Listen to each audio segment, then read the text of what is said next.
Hey guys, welcome back to my YouTube. This is my first video. Hey guys, welcome to my channel. And today I'm gonna be going over my most requested video, requested by one friend, top 5 tips that I use to do well on the MCAT. Now, obviously the MCAT is an extremely stressful exam. A lot of people crack under the stress. A lot of people find it difficult to deal with the stress. But with these 5 tips that I'm about to give you, I promise it will make your life at least a little bit easier and make you a little more confident. And to give you guys a little bit of context about me, I studied for about a month, give or take 1 week, and I scored a 517. And a 517, for those of you who don't know, is in the 95th percentile. So not the best score around, but personally I still think it's a pretty decent score. So I thought I would share how I managed to do this in such a short time. And these are my top 5 tips on how. So let's get started with tip number 5.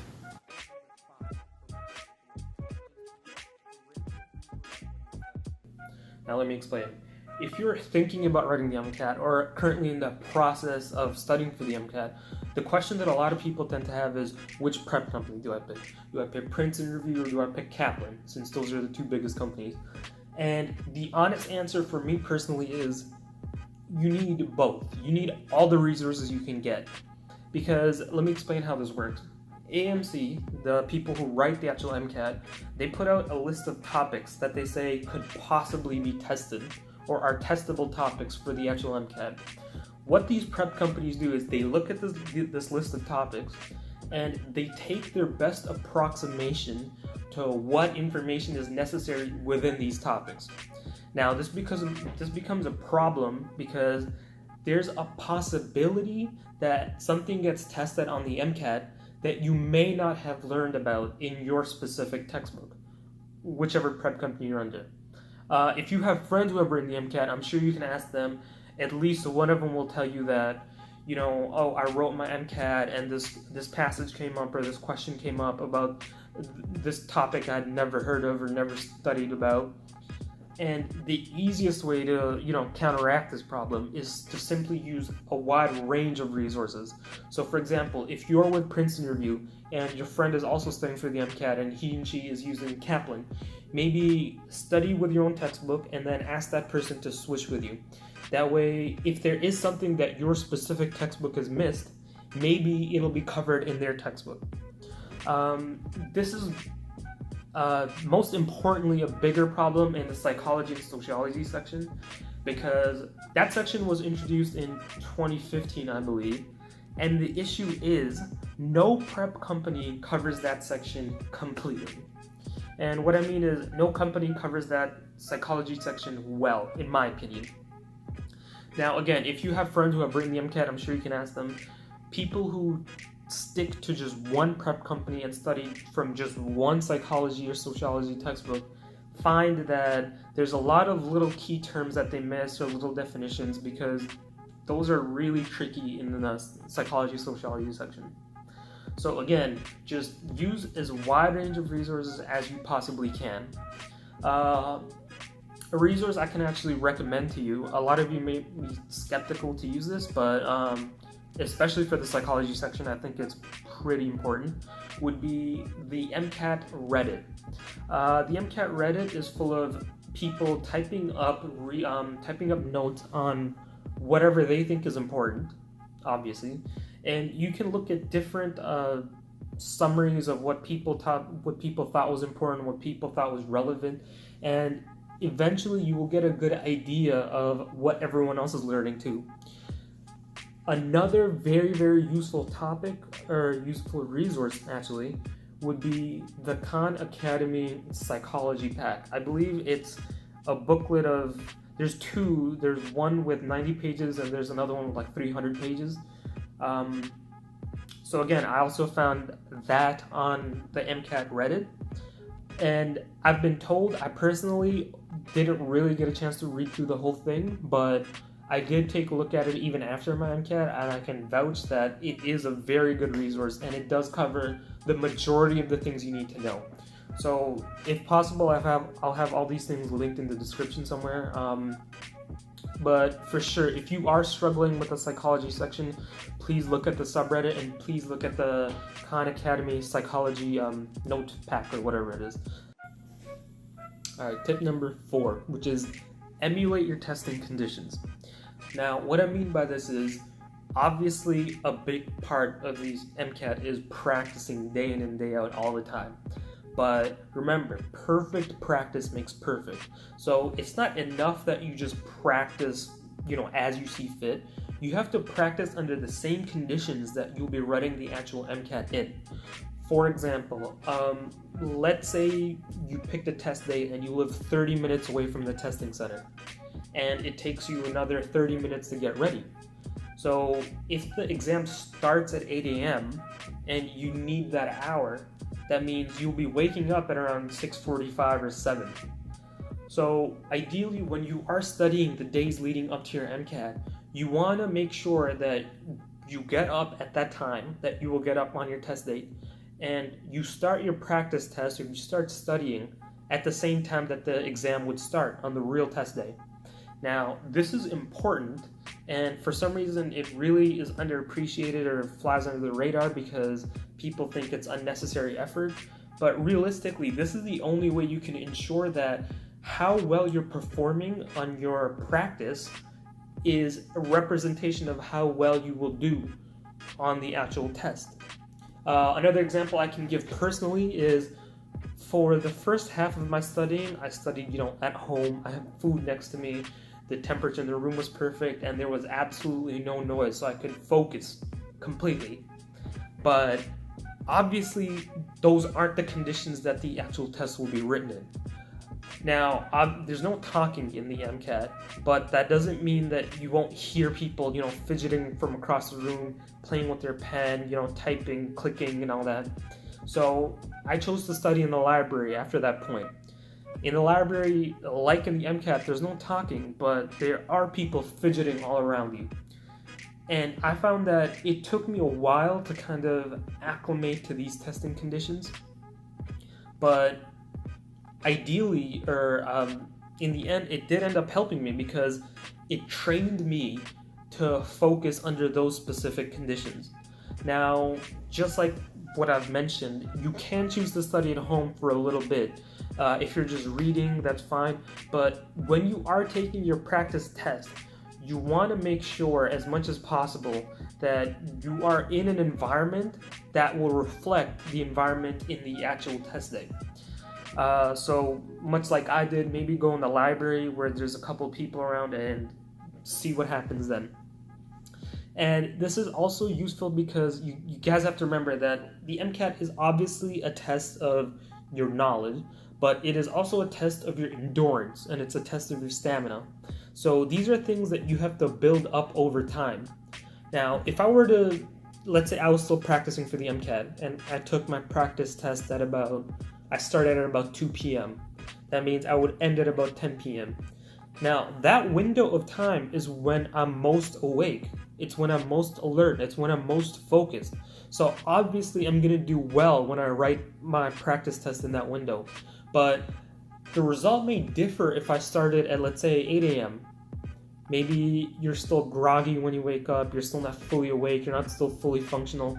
So obviously the result differs depending on when you write your exam and the conditions under which you write them.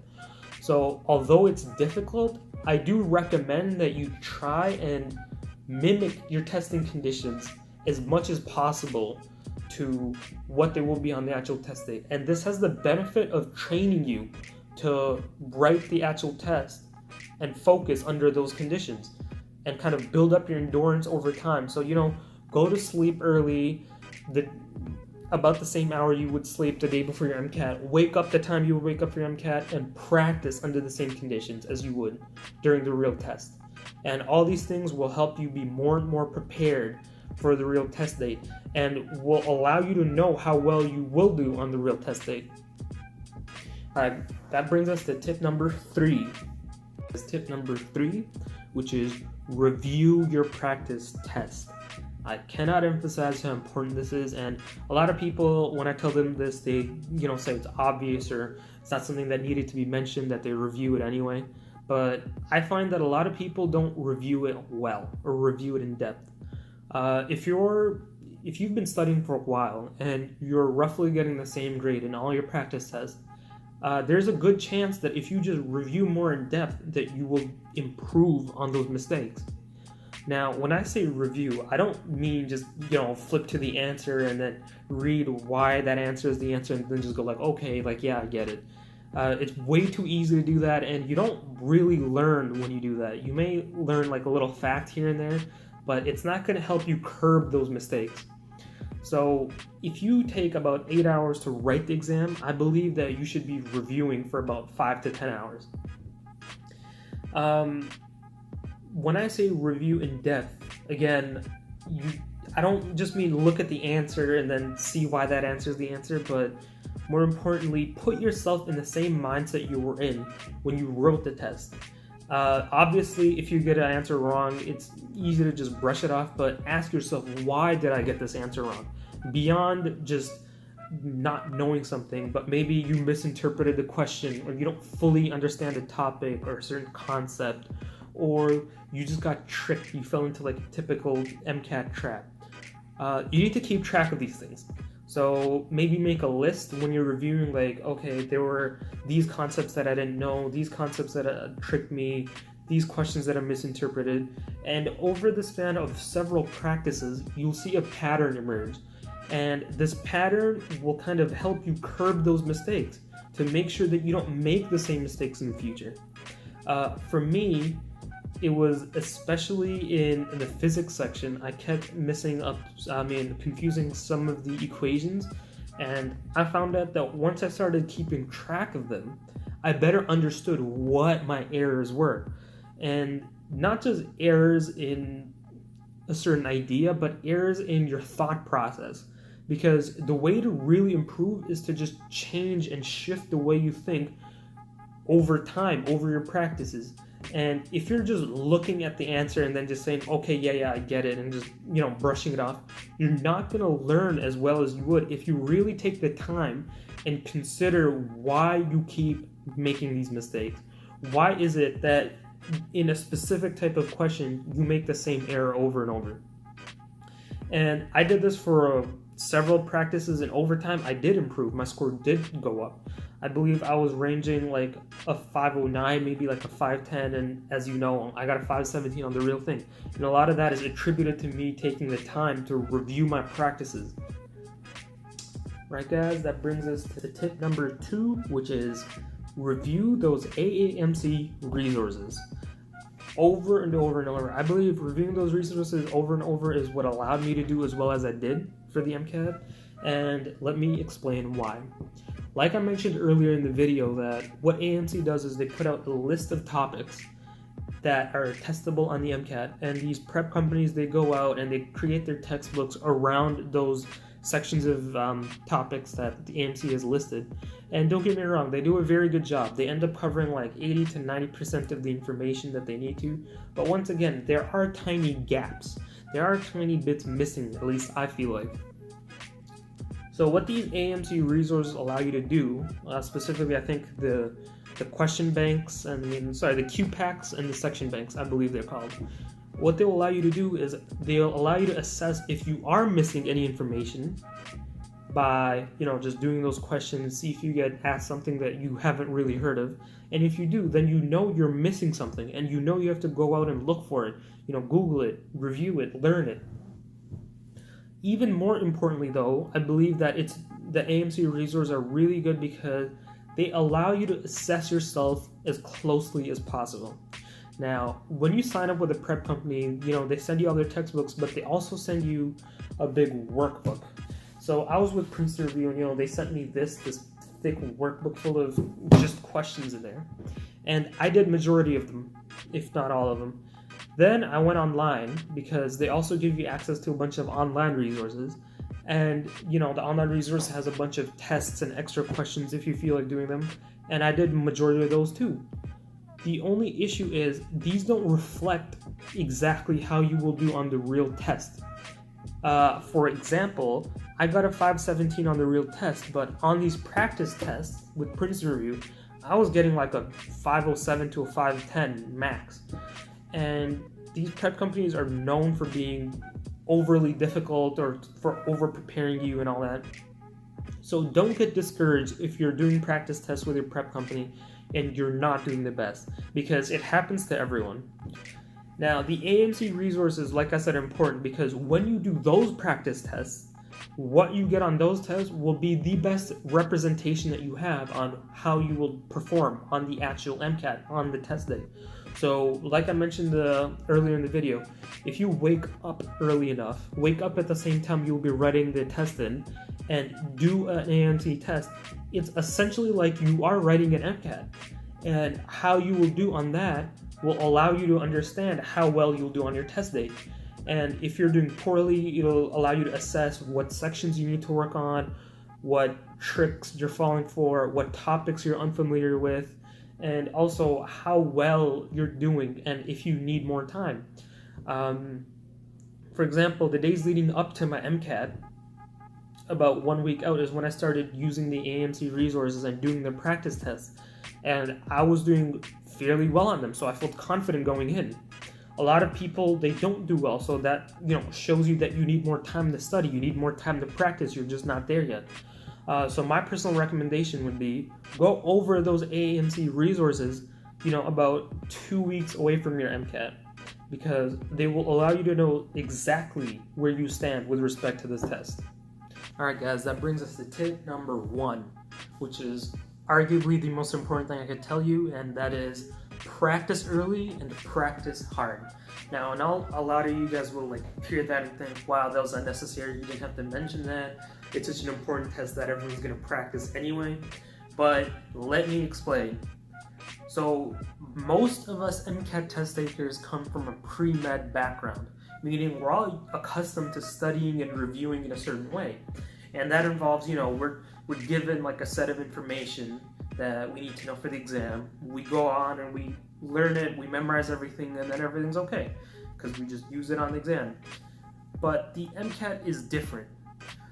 Whereas university tests or college tests, the context that you're given a question in is the same usually as the context that you learn something in. So it becomes really simple and really straightforward to incorporate that knowledge into a question.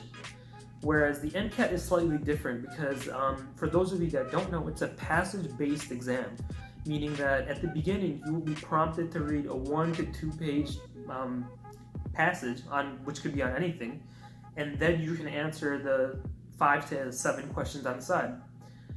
The difficulty here is that the passages could be literally about anything, and that really creates some kind of confusion because it's not always obvious what section or what topic is being tested. So to give you guys a brief example, let's say you learned about thermodynamics in physics. A passage that relates to that might, talk about something such as how an air conditioner works in a vehicle, something along those lines. So it's not always going to be the most clear-cut comparison between what you've learned and what's being tested. And a lot of times there is kind of a learning curve or an adjustment period there where a lot of people need to kind of get into the mindset of the MCAT. Because unfortunately for most of us, it is a skill. As much as it is a test of knowledge, it's also a skill that you're picking up. So just as you would dedicate time to practicing a new sport or a new instrument, you have to dedicate time to practicing for the MCAT because there's a specific mindset you have to be in. There's a certain way you have to approach the questions every time. And the only way you can get into that mindset, into that frame of reference, is by practicing. And I can tell you from personal experience, I actually wrote the MCAT twice. The first time I wrote it, I made the mistake of spending the majority of my time only studying and reviewing. And I spent a less amount of time practicing. Now, obviously, the first time I didn't do that well. I think I got a 507 or a 509. The second time around, what I did differently was I made a conscious effort to spend much more time practicing. I actually started practicing the first week I started reviewing. And that allowed me to get into the right mindset, the way you have to approach the questions. I began to understand that. It's a pattern. I began to see that pattern. And because of that, I think I was able to improve my score as much as I was able to. The second important reason being that the people who create the MCAT, you have to understand, they have to make a new MCAT every single time. So they're always picking new content for it. But the only thing that's staying consistent is the manner in which they're trying to trick you, or the way that they're phrasing questions, or the way that they're phrasing the answers.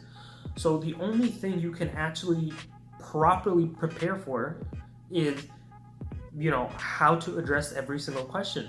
And the only way you can do that, again, is by practicing. Because once you practice more and more, you will start to see these patterns. You will begin to see where it is you have your biggest weakness, where it is you're struggling the most, and then you'll be able to address those problems early on rather than at the very, very end where you're stressed for time. So that is by far the biggest thing I can tell you. As trivial or as, unnecessary as it seems, I promise you, if you start practicing early, you will see an improvement in your score. Well, that's going to be it for me, guys. That's all I had for you today. Let me know how I did, because this is my first video, in the comments below. If you didn't like the video, you can also let me know that. And if you want to request a different video, please let me know what else you want to hear from me or see from me, and I'll make sure that I can, do my best to let it happen. Well, that's it for me. Peace.